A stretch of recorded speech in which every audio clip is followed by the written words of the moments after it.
আপনি ঠিক এশার নামাজের পর থেকে যদি ঘুমান, আপনার ব্রেন প্রত্যেক ঘন্টায় 100 ওয়াট 500 ওয়াট এরকম বেশি পরিমাণে চার্জিং হইতে থাকবে। এইরকম এশার নামাজের পর থেকে ঠিক রাত 4টা পর্যন্ত হাইয়েস্ট চার্জিং। ওই সময় রোড ট্রাফিক মুক্ত, যাই দিবেন ব্রেন খালি একদম আস্তে আস্তে আস্তে সব ব্রেন অ্যাবজর্ব করবে। ওই সময় যদি আপনি ঠিকভাবে ঘুমান, আপনার ব্রেইনের যে ব্যাটারি সেটার চার্জিং কি ভালো হবে না খারাপ? ভালো। আর ভোর 4টার পর থেকে চার্জিং কমতে থাকে। সূর্যের আলো যখন উঠছে তখন আসলে এরকম চার্জিং কাজ করে। আমরা কি করি? সারা রাত শয়তানের সাথে কানেকশন, মোবাইল, গল্পবাজি, মোবাইলে কথা কওয়া অপ্রয়োজনীয় করতে করতে ফজরের টাইমে শয়তান বলতেছে স্পেশাল রহমত করব তোমাদের উপর।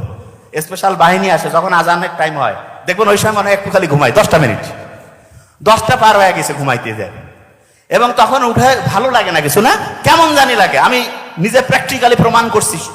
স্টুডেন্টদের আমি জিজ্ঞেস করি এবং তারা বলছে যে ভাইয়া আপনার বুদ্ধিটা এত সাইন্টিফিক। যখনই আমি সকালে তাড়াতাড়ি উঠে যখনই আমি দেখা গেছে নামাজ কালাম পড়ে একটু কোরআন পড়ে হাঁটাহাঁটি করে সূর্যের আলো থেকে আসলাম, এসে পড়া শুরু করলাম, একটু সামান্য বুট, মধু, কালো জিরা এগুলো খাইলাম, সারাটা দিন এত ভালো লাগে, এত চমৎকার। আর যখন এর উল্টাটা করি, উল্টাটা মানে কি, সকালে উঠে একটু মোবাইল দেখতেছি এবং উঠলাম দেরিতে, এরপরে দেখা যায় সত্যিকার অর্থে প্রত্যেকটা ঘন্টা প্রত্যেকটা দিনের